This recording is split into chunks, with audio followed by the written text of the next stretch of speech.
I'd been dating the most popular girl in school for 3 years, and we had promised to apply to the same university. But when I rushed over to find her, acceptance letter in hand, I overheard her casually telling someone, "Let him go by himself." I was just stringing him along anyway. It felt like a sharp sword had pierced my heart, the pain so intense it left me numb. I squatted on the ground and cried for nearly half an hour before my emotions finally started to settle. My feelings went on a roller coaster, from initial sadness and heartache to a sense of injustice and resentment. Now, I found myself surprisingly calm. All those intense emotions that had felt like a flash flood just moments ago had now receded, leaving behind the quiet surface of a low tide. Wiping away my tears and taking a few deep breaths, I walked up to Chloe and said earnestly, "My acceptance letter came." For a split second, I thought I saw a flicker of guilt in her eyes, but maybe I was mistaken. Chloe cleared her throat slightly. "Yeah, my acceptance letter arrived too." I stared at her without moving. "You promised that if I got into the same university as you, you would." "Ethan, I'm sorry, there's something I forgot to tell you," Chloe said, her eyes darting to the side. "My mom won't let me study medicine. She forced me to apply to NYU. Didn't you say your dream was to become a doctor?" I asked softly. She frowned, looking incredibly frustrated. "You know how overbearing my mom is. She insisted that being a doctor is too exhausting and thankless, and she made me apply to the finance program at NYU." I looked down, silent. So this was the excuse she came up with to get rid of me. "Chloe, do you really think anyone would believe that? Your mom might be pushy, but when have you ever not gotten your way with her? Every single argument you've ever had has ended with her compromising, hasn't it?" I kept all these questions to myself. I just looked up at her and asked calmly, "So, we're not going to college together?" "I'm sorry, Ethan," Chloe said, trying to console me. "Don't be mad. I'll treat you to dinner tonight. Besides, it's not like we'll lose touch. We can still call and FaceTime." I didn't answer. I just turned and walked away. "Chloe, there's no future for us. I'm never contacting you again." Over the summer break, Chloe asked me to hang out a few times, but I always made an excuse to say no. After that, she stopped asking, but she posted on Facebook all the time, so I always saw what she was up to. She completely let herself go, meeting up with friends and traveling all over the country. One week she was at the Grand Canyon. The next she was up in Montana.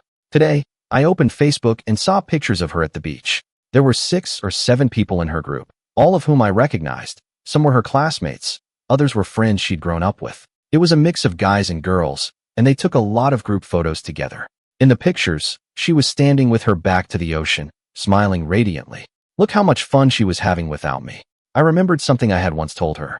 I said that after our SATs, I wanted to go see the ocean. Her tone at the time had been so dismissive. What's so great about the ocean? It was obvious she didn't want to go with me, so I never brought it up again. It turns out she didn't dislike the ocean. She just disliked the idea of going with me. Being followed around by him every day is honestly kind of annoying. That's what I'd overheard her say. I never knew she found me so irritating. So irritating that she would deliberately lie to me, saying she wanted to be a doctor and was aiming for Jefferson University. Then, once I had applied to JU, she quietly applied to NYU instead. Did she hate me that much? Was she that afraid of me ending up at the same college? I'm not shameless. I have my pride too.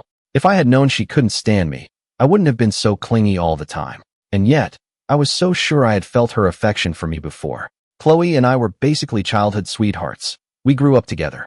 Our family homes were right next to each other. We'd been neighbors for more than a decade. We first met in preschool. My family had just moved to the neighborhood, and because I was at a new school without any of my old friends, I just cried and cried.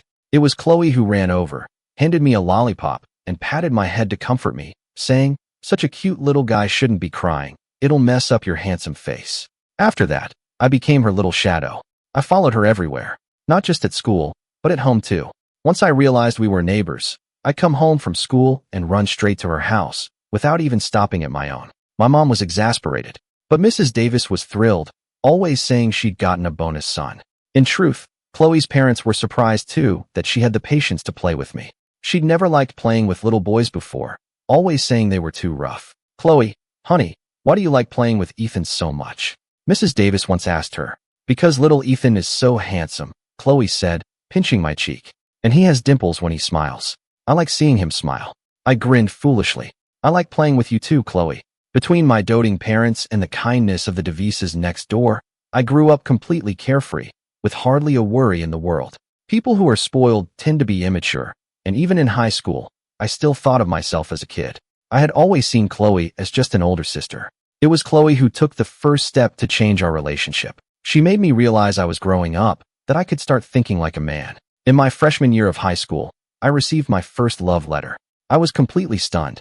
A girl actually liked me? Thinking it was funny, I told Chloe about it. I never expected her expression to change so drastically. "Ethan, you're only a freshman. You're not allowed to date," she said, her tone serious. "Of course not. I don't even like that girl," I replied without a second thought. "You mean, if you meet someone you like in the future, you'll start dating?" she asked, grabbing my arm nervously. "I don't know," I started to say. "Ethan, I forbid you from liking anyone else," Chloe said, staring at me, enunciating every word. Her eyes looked like they were burning with fire, a fierce emotion swirling within them. In that moment, it was like something clicked in my head. Was it what I thought it was?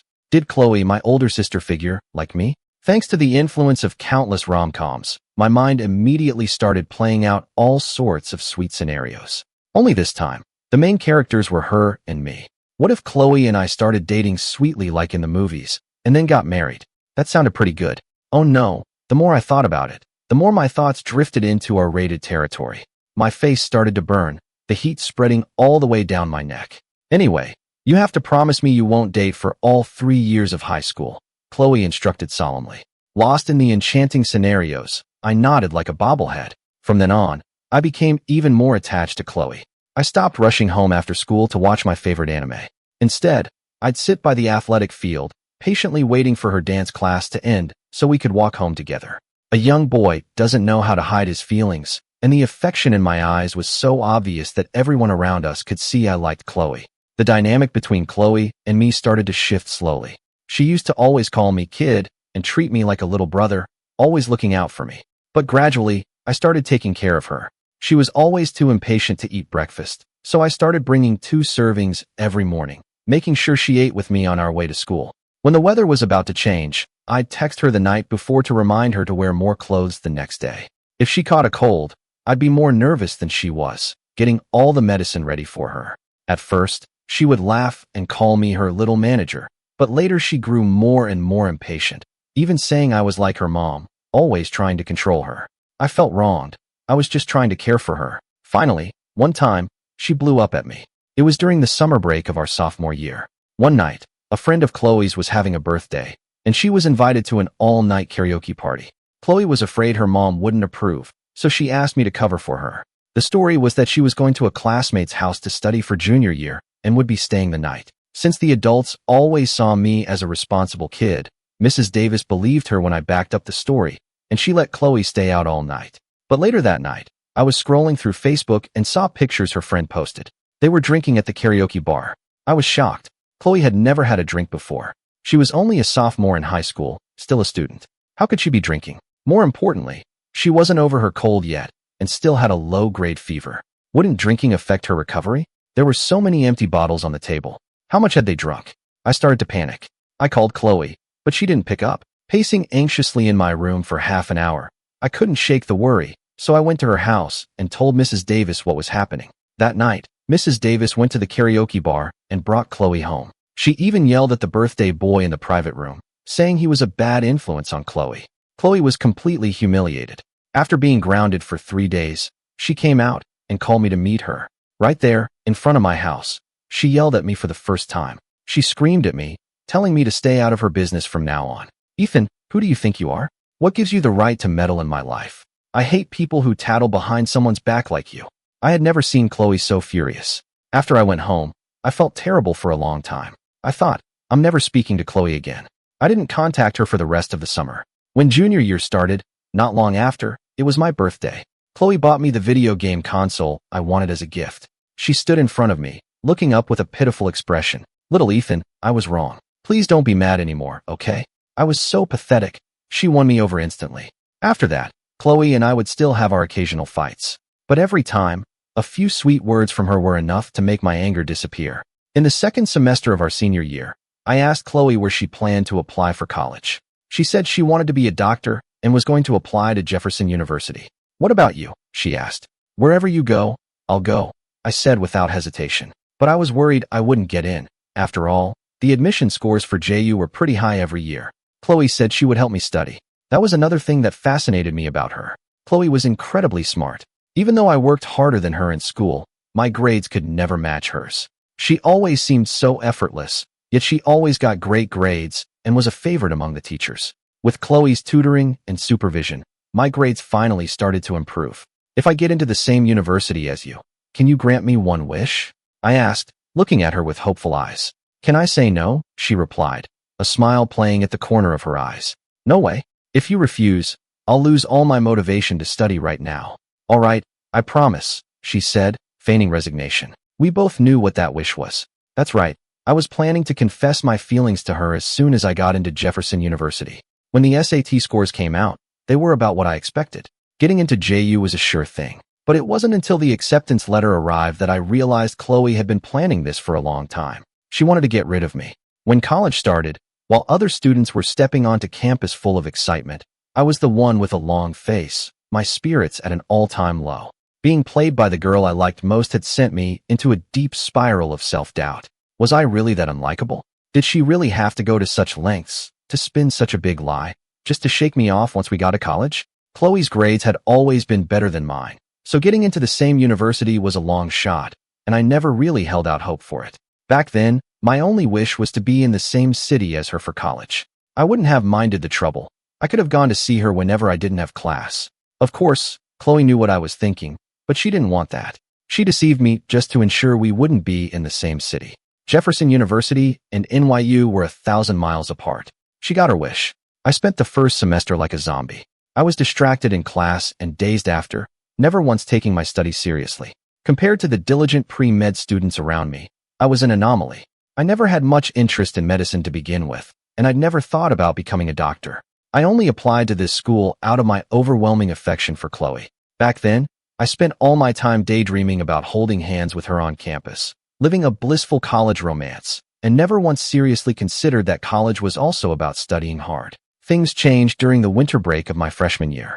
After the break started, I took a flight home. On the plane, a passenger sitting next to me had a heart attack and, for a moment, stopped breathing. It was the first time I'd ever encountered something like that, and I was completely frozen with fear. While the flight attendants and other passengers were in a panic, an older passenger stepped in and started performing CPR on the patient.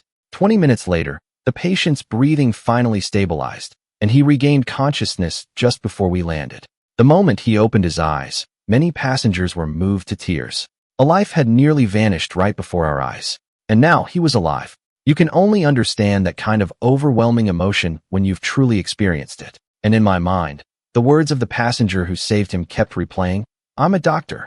Witnessing that doctor save a life right in front of me was a profoundly moving experience. I knew that a doctor's duty was to save lives, but I had never seen it with my own eyes.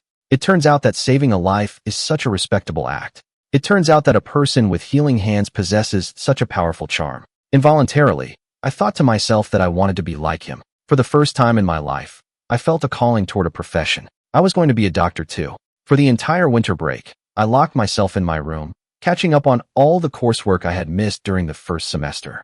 I didn't go out. I didn't contact Chloe, and we didn't see each other once. I didn't even know if she came home for the break. For the next few years of college, I poured all my energy into mastering every single subject. Being a med student is incredibly tough. I felt even more exhausted than I did in my senior year of high school. I was up studying before dawn and didn't leave the library from my dorm until the stars were out. My schedule was packed, and there was never enough time. For 4 years of college, I barely went shopping or hung out for fun, but the hard work paid off. I won a scholarship every semester, and my professors started to know me by name. Keeping busy is the best cure for all kinds of melodrama. I thought about Chloe less and less, only occasionally hearing updates about her from old classmates. She started dating someone in her second semester of freshman year, supposedly the most popular guy at her school. They only lasted for about 3 months before they broke up. Over the next 3 years, she went through several boyfriends, with the longest relationship not even lasting a full semester. The first time I saw a picture of her and her boyfriend in our high school group chat, I felt nothing, and that's when I knew I was completely over her. In my first year of grad school, I started dating someone. She was a sophomore. Her name was Maya Johnson, a very beautiful student on an arts scholarship. It was on my advisor's recommendation that I became an assistant team medic for the arts program, which is how I found out our university even had an arts program filled with scholarship students. Their daily curriculum had absolutely nothing to do with medicine. They didn't have to deal with the heavy academic load that all of us med students both loved and hated.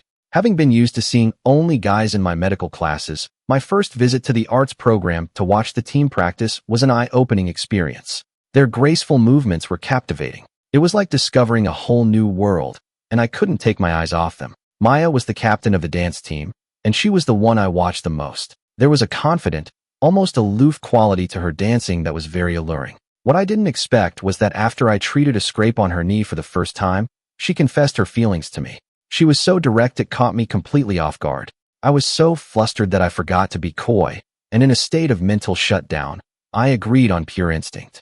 I later found out from Maya's teammates that she'd had a crush on me since her freshman year. It all started because I once gave her a Band-Aid. Now that she mentioned it, a vague memory surfaced. A year ago, outside the campus supermarket, I saw a girl cut her hand on a hard box while trying to open it. Blood immediately started to well up from her index finger. I quickly rummaged through my backpack and, after a moment's hesitation, handed her the pink Peppa Pig Band-Aid I found. I only remembered that the girl was quite cute, because her face turned red all the way to her ears after she put on the Peppa Pig Band-Aid. It turned out that was Maya. We actually had that kind of connection. She told me that everyone on her team knew about her crush on me. She would often sit in on our elective classes just to see me. Her friends all encouraged her to be bold and pursue me, but she had heard that I was the famous study maniac of my department and was afraid I only cared about my books, so she never dared to confess. She was ecstatic when I became the assistant team medic for her team. Her teammates would tease her, saying she was like a peacock showing off its feathers every day, trying to impress me by performing all her best dance moves. It wasn't until one of her friends got tired of her timidness and threatened to make a move on me herself that Maya panicked. Hearing that her own friend also liked me, Maya got flustered. That day, as I was treating the scrape on her knee, her friend deliberately said from the side, "Hey, Ethan, are you free later?" I was wondering. "He's not free." Maya immediately cut her off, then looked up at me. "Ethan, will you be my boyfriend?" When she heard me say sure, she was so stunned she thought she was hearing things. It was her friend who nudged her. "What are you spacing out for, you silly girl?" He said yes. Didn't you hear him? Only then did Maya snap out of it, grinning foolishly at me. Later, Maya would always ask me if I had been secretly into her for a long time. Otherwise, why would I have agreed so quickly when she confessed? She was convinced I must have been just as eager. "Did you become our team medic just for me? Just so you could see me every day, right? You act all cool and composed on the surface, but you're actually crazy about me, aren't you? Do you build your entire love life on fantasies?" I'd ask, not knowing whether to laugh or cry. "Can't you just lie to me a little to make me happy?" Actually, it was love at first sight. "I've been plotting to get close to you for a long time." "Oomph, I knew it," she'd say, lifting her head proudly. "Darn it, you succeeded." Haha, this kid was pretty cute. But even though Maya was younger than me, she was usually the one taking care of me. Young people are just full of energy. She had an hour of dance practice every morning, without fail. Before we were together, she would wake up at 6:30, practice, and then have breakfast. After we started dating, she changed her wake-up time to 6 o'clock to match my schedule, so she could have breakfast with me after her practice. Sometimes when I was too lazy to eat, she would buy breakfast and bring it to my dorm. You really don't have to work so hard, waking up so early every day. Lack of sleep isn't good for you, I'd say, genuinely concerned. "Don't worry, big brother, your little sister is strong and healthy," she'd reply cheekily. "You're my power station. Seeing you for a few minutes every morning gives me enough energy for the whole day." Maybe because Maya was such a good caretaker, I found being in a relationship with her to be wonderful. We never fought, because whenever we had a disagreement, she was always the one to give in, and she was really good at spoiling people. I found myself becoming more and more dependent on her. I used to think of myself as a very independent person, handling everything on my own. Now, even if I just want a cup of bubble tea, my first thought has shifted from ordering it on my phone to asking Maya to get it for me. Sweet talk really does corrupt a person. She said she wanted to spoil me so much that I could never leave her. And she succeeded. During winter break, Maya saw me off at the airport. "Are you sure you don't want me to come back with you?" she asked, feigning sadness. "You've asked that 180 times, I said, exasperated. "You know, I don't need an official title. I could just stay in a hotel nearby, and you could come see me when you have time. Just please don't forget about me." When did she become such a drama queen? "All right, be good. I'll video chat with you every day. You promise." After finally placating this clingy person, I waved goodbye to her. A few days before the new year, My mom mentioned that Mrs. Davis had invited our family over for dinner. Chloe is bringing her boyfriend home today, my mom said. Her mother said it's been a while since our families had dinner together, so she wants to take the opportunity while everyone's here to have a lively meal. Wow, Chloe's bringing a boyfriend home. That's a first. My curiosity was piqued. Is he good looking? Your aunt has only seen pictures, but apparently he's quite handsome. That makes sense. Chloe always had high standards. My mom laughed. You know, when you were little, we used to joke that you and Chloe would end up together. Do you remember? I played dumb. Really?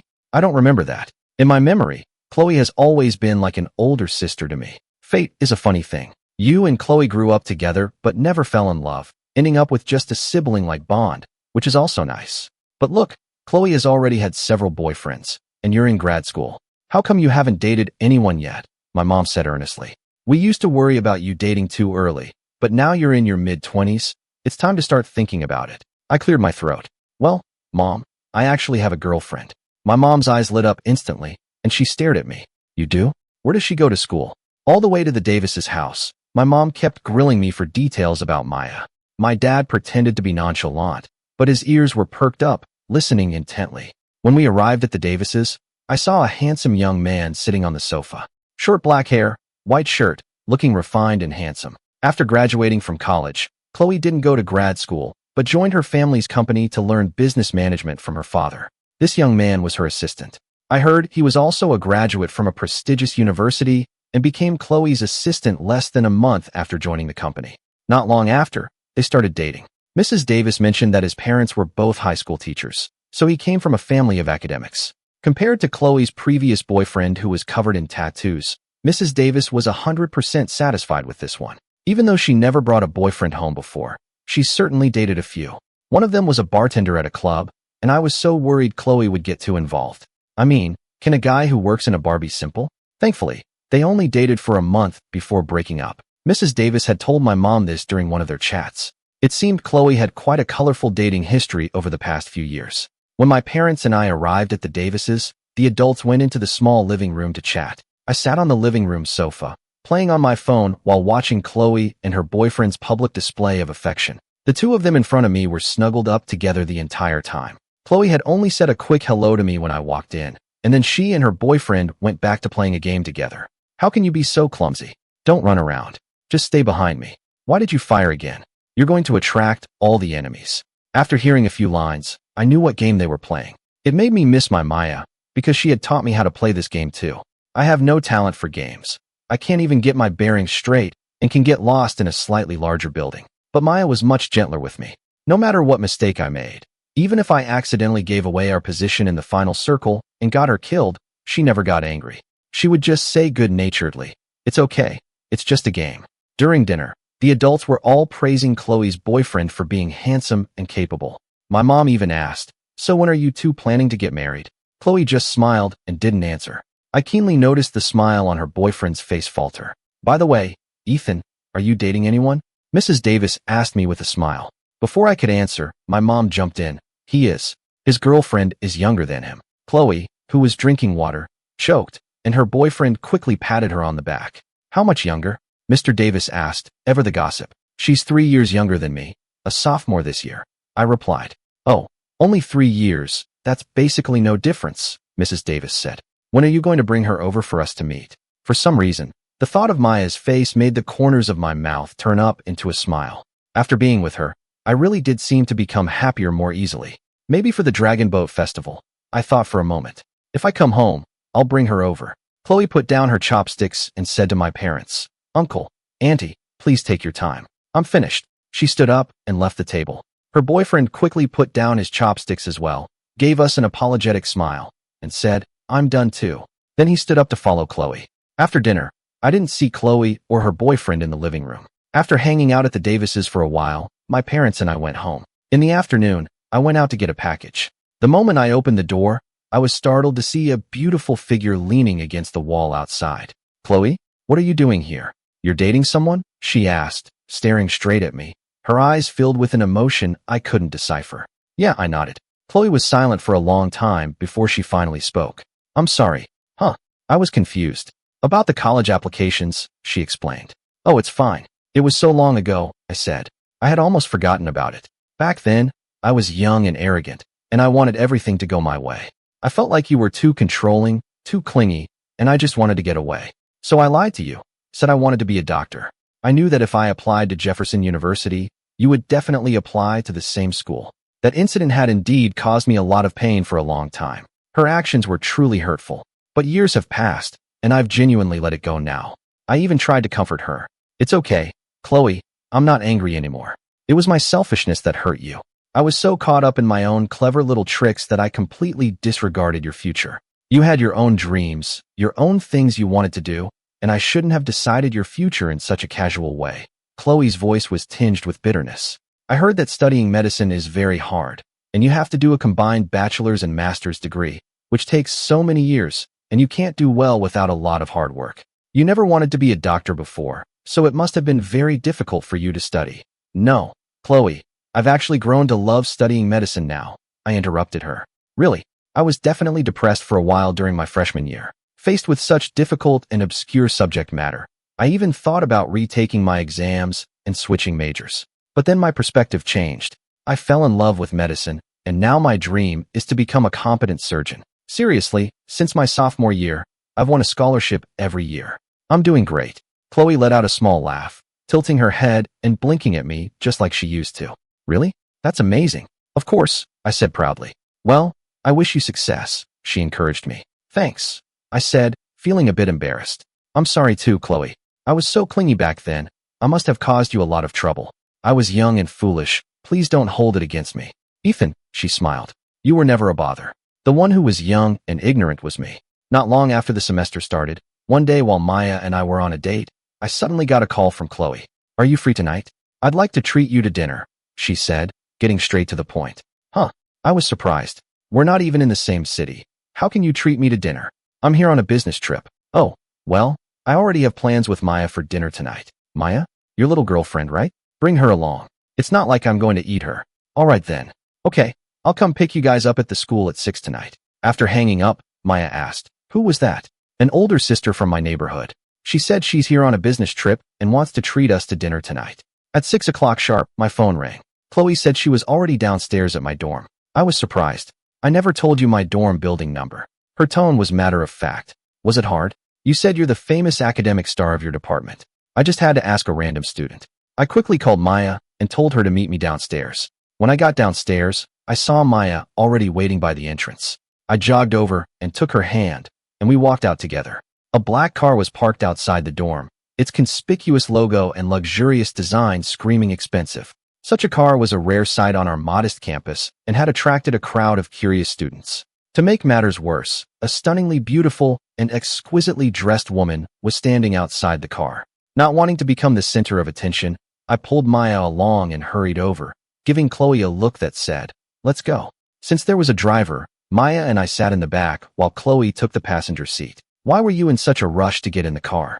Chloe asked with a smile after the car started moving. Your car, and you are both too high profile. I'd rather not be gawked at. I laughed. Right, my apologies. I wasn't thinking, Chloe said agreeably. The restaurant she took us to was, judging by the decor, another one of those ridiculously expensive places. Even more ridiculously, everyone else dining there was dressed in formal attire. Men in suits, women in evening gowns. Maya and I stuck out like sore thumbs. She was in casual clothes, and I was in an even more out-of-place tracksuit. After we sat down, I whispered to Chloe, why did we come to such a fancy place? I thought you said it was just a casual dinner. Chloe smiled. This is pretty casual. I was worried Maya would feel uncomfortable here, but she seemed completely unfazed, eating more heartily than anyone. I had worried for nothing. After we got back to campus, Maya asked me, looking puzzled, that Chloe person, is she really only 3 years older than me? Yeah, she's the same age as me, I nodded. She looks so mature and sophisticated, but the things she does are so childish. What do you mean? Maya wrapped her arms around me. She likes you, I can tell. Today's whole show was just to flaunt her wealth in front of me, to make me feel insecure, but I'm not falling for it. This girl has a strong heart. Besides, you like me, and that's the greatest treasure I have, something she can never compete with. How is that possible? Chloe has a boyfriend. She just brought him home for the new year. A woman's intuition is never wrong. After that dinner, Chloe started coming to our city for business trips frequently. She would also show up at my school to see me all the time. I saw her more in those 6 months than I had in the previous 4 years combined. And every time she came, she would bring me a gift. I once posted on Facebook a picture from a trip to the mall. In the bottom right corner, you could see the edge of a glass display case with a watch inside. 2 days later, Chloe showed up with that exact watch as a gift for me. It was absurd. It was just a random photo I posted. I hadn't even noticed the display case myself. I started to realize that things were getting out of hand. When Chloe came on another business trip and asked to see me, I made an excuse to decline. After I turned her down 3 times in a row, she called me. "Are you avoiding me?" "No, I've just been really busy lately." I feigned ignorance. "I haven't even had time for my girlfriend. Maya's been complaining a lot recently." "You don't need to make time. Just tell me where you are, and I'll come see you. I'll leave right after." "Chloe, we're in a closed lab experiment. My advisor is very strict. It's really not convenient," I insisted. "Then I'll wait for you at your dorm. You have to come back to sleep eventually, right?" "I'll leave as soon as I see you," Chloe said firmly. I sighed. It seemed this meeting was unavoidable. When I got back to my dorm that night, Chloe was waiting downstairs. This time, she hadn't brought her flashy car. To be less conspicuous, she had also swapped her expensive designer clothes for a casual outfit. "Chestnut pastries. My mom specifically asked me to bring them for you," she said, holding up a box. "It's a gift from an elder. You can't refuse this time." I thought for a moment. "Chloe, let's find a place to sit and talk." We went to a small bubble tea shop outside the back gate of the school. With its small storefront and tiny tables, Chloe's sophisticated makeup and style seemed out of place. "I can tell you haven't been to a small shop like this in a long time, have you?" I began. Without realizing it, we've become people from 2 different worlds. You're a successful woman who frequents high-end places, and I'm a student who's constantly battling with my studies. "Ethan, don't deliberately create distance between us like this." Chloe's voice was filled with sadness. "It hurts me to hear you say that, but I'm just stating the facts. Growing up together was our fate, but after we went our separate ways for college, that fate was broken. That was the biggest regret of my life," Chloe said, her eyes filled with a sorrow I couldn't comprehend. I didn't quite understand. If I had known that being apart from you would lead to this, I would never have done what I did. I was young and arrogant, and only now do I realize how those 4 words can ruin a person's entire life," Chloe said, staring at me the whole time. "Actually, I regretted it not long after freshman year started. Ethan, do you know what it feels like to miss someone? I used to complain about you being so clingy, wanting to shake you off and be free. But once we were truly apart, and you weren't by my side, I realized how much I couldn't live without you." She rested her forehead in her hands. "I didn't realize how important you were to me. You were like air, unnoticeable, but essential. I used to hate seeing you every day. It wasn't until I got to college that I realized how happy those days were. Now, just seeing you once is so incredibly difficult." I laughed. "Do you even believe that yourself?" "Chloe, you started dating someone as soon as you started college. In the past few years, you've had more boyfriends than I can count on 2 hands. And now you're trying to play the devoted lover with me." At this point, I had lost all my patience. In fact, I didn't want to see this person ever again. Our families were neighbors, and our parents were good friends. She had played me for a fool on something as big as college applications, but that was in the past, and for the sake of our family's friendship, I had let it go. But that didn't mean I approved of her character. I could maintain a peaceful facade for our parents' sake, but privately, I would never take another step closer to her. "I guess that's what they call one wrong step leads to another," Chloe said with a bitter smile.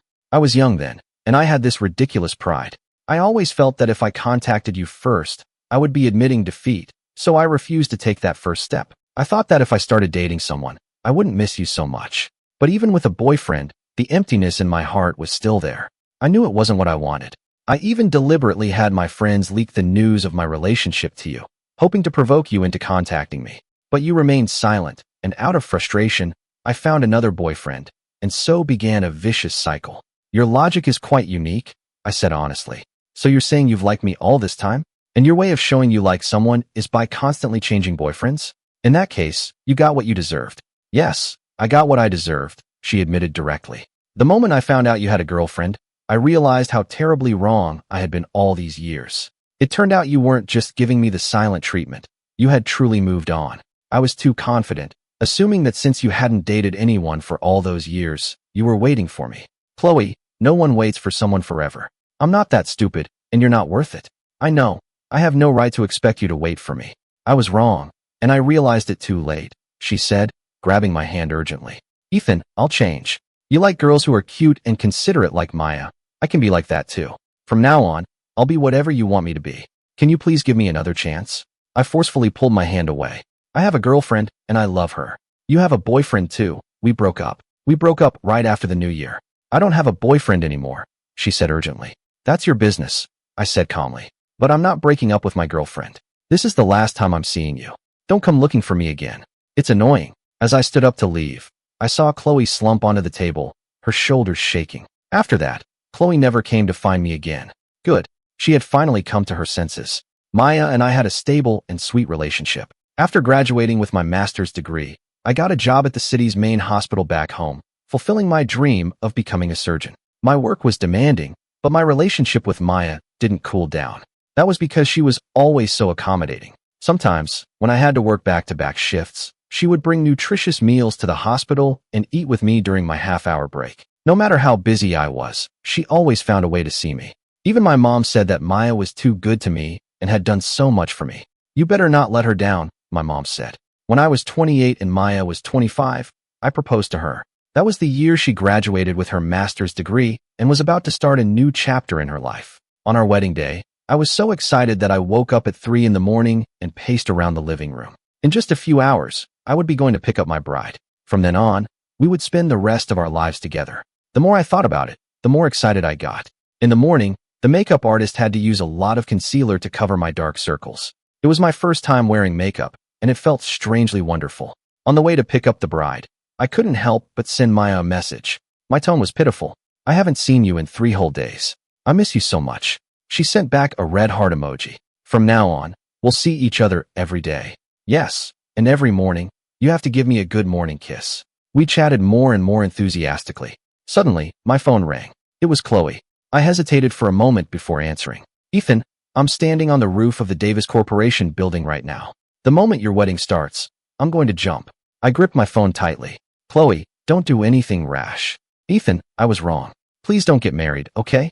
Don't marry someone else. The thought of you spending the rest of your life with another woman makes me want to die. I can't bear to watch you walk down the aisle with someone else. I really can't. Chloe's voice was choked with tears. Maya and I love each other. There's nothing wrong with us getting married, and we're not hurting anyone, I said calmly. I don't care. I don't approve. I don't want you to get married. If you insist, I'll jump from here, she screamed. All I can do is call the police for you. Anything else is none of my business, I said clearly. So even if I'm about to jump, you won't stop? Chloe asked. That's your life, not mine. I can't control it. Fine, fine. Chloe actually started laughing. Ethan, you're cruel. I'll make you regret this for the rest of your life. She hung up. I called the police, explained the situation and location, and continued on my way to pick up my bride. The wedding went smoothly. Maya was the most beautiful bride in my eyes. After the reception, I received another call from Chloe. I was lying. I didn't jump. Her voice was weak. I just wanted to confirm one last time if you still had any feelings for me.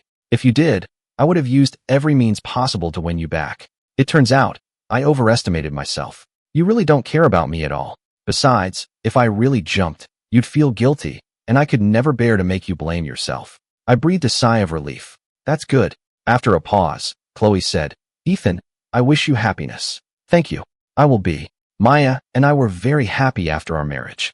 We had a lovely pair of fraternal twins, a boy and a girl. The Davis family and I are still kept in touch. When Chloe turned 30, unable to bear her parents' relentless pressure to get married, she agreed to go on a blind date. Later, she got married. Less than a year later, they divorced. Mrs. Davis came to my mom to complain, saying she had overheard Chloe on the phone with her ex-husband and found out they had a contract marriage. Her ex-husband was still deeply in love with his deceased ex-girlfriend and had sworn never to love again. And Chloe had lost interest in dating. But both were under intense pressure from their families to get married. So they came up with a plan to have a contract marriage to appease their families. A year later, they would divorce as planned. That way, when their families pressured them to marry again, they could reply, "What for? To get married and then divorced again?" This would shut their parents up. Can you believe her? Is that any way to behave? Coming up with such a scheme, a contract marriage. What does she think marriage is? A game? Getting married and divorced on a whim. How did I raise such a troublesome child? Mrs. Davis cried as she spoke. My mom could only offer her comfort. Chloe's parents were at their wits' end with her, afraid that if they pushed her too hard, she'd come up with some other crazy idea. And so, Chloe never married again. Later, in a business interview, The host asked her why she never married. After you miss out on your greatest love, you find you've lost the ability to love anyone else. So it's better not to waste someone else's time, she said with a lazy smile. Greatest love. Maya, who was beside me, looked at me with a dangerous glint in her eye. My survival instincts kicking in, I immediately grabbed the remote and changed the channel, laughing awkwardly. Oh, she had a greatest love? I wonder who that could be. Daddy, who is your greatest love? My daughter, who was playing with blocks on the carpet, asked me. I pulled the gentle woman beside me closer. Of course, it's your mommy. No, my daughter pouted. Mommy is my greatest love. She's mine. I argued childishly. My daughter couldn't win the argument and ended up crying. Maya quickly picked her up to comfort her, glaring at me. Arguing with a child. I give up on you. My son also grabbed a toy to soothe his sister. I looked at the toys scattered all over the floor, the messy living room, my crying daughter, and my wife and son comforting her, and a smile filled my eyes. I stood up and began my daily task, picking up the toys. It's a chore that tests your patience, but I enjoy it. Isn't this what life is all about? Finding warmth in the midst of all the little things. The daily chores, the warmth of a family home. This is the happiness I wanted.